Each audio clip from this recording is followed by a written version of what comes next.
อค้าวิดีโอตัวในค่ะเนาะเดี๋ยวมาสอนอ่านเป็นข้อความจาบแบบค่ะเนาะความจาบแบบของคนไทยค่ะเนาะน้องเขาตะดีนะตัวนี้ค่ะพองอพึงไม่พึ่งค่ะเนาะพึ่งค่ะพึ่งขอเขาไม่ทกเข้าจอยใจความคำวาวาไม่ว่าพึ่งเข้าใจคำว่าเพิ่งเข้าใจคำว่าเพิ่งหมายถึงว่าเต้เข้าใจเต้เข้าใจข้อความอันว่าเพิ่งเข้าใจคำว่าเนาะเต้เข้าใจข้อความอันว่าปอเบื่อไม่เบื่อก็บอกกับรอมรำขออายอคานรำคาญเบื่อเต้เข้าใจก็ข้อความอันที่ว่าเบื่อเฮแลลำคาญแน่ถอยทีไม่เอกที่ถอยเทไม่โทเทมัวอ่านนอมันปอลอเอเปรวาวาไม่เอกว่าที่แท้มันแปลว่าติเต้เต้มันป่องว่าที่แท้ป่องว่าติเต้เต้มัน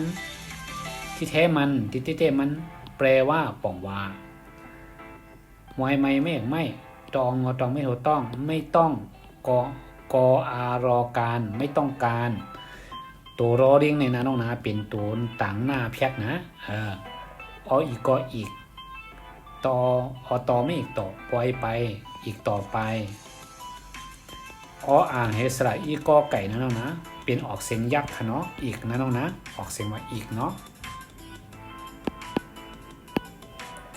ไม่ต้องการอีกต่อไปอำรูเที่ยงเอาวะอำโลแทงกว่าตั้งนานนึงค่ะเนาะอีกต่อไปนึงก็แทงกว่าตั้งนาอำโลเพิ่งเข้าใจคำว่า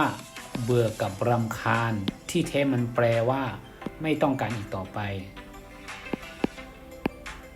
เต้อาป่องเจอข้อความเตียนว่าเบื่อเฮแลรำคาญที่เต้มันป่องว่าอำโลกำหลวงว่าแทงเอาตังเอาได้กว่ามันหมายถึงเช่นนั้นนะน้องนะถ่อมได้ทางกำนะน้องนะถ่อมได้ทางกำค่ะเพิ่งเข้าใจคำว่าเบื่อกับรำคาญที่แท้มันแปลว่าไม่ต้องการอีกต่อไปแต่เข้าใจความอันติว่าเบื่อเฮเลรำคาญที่แท้มันป่องว่าอำโลกำหลวงมาแทงเอาตังเอาได้กว่าใครว่าจะไหนคะเนาะอำดูเทียงเอาว่าตังเอาหรือเสียนตังเอาในกว่าเนี่ยมันดูเทียงเอาว่าหมายถึงเจ้าเนาะน้องเขาเฮียนหู้กว่าเฮาเตรียมจ้อมนะน้องนะ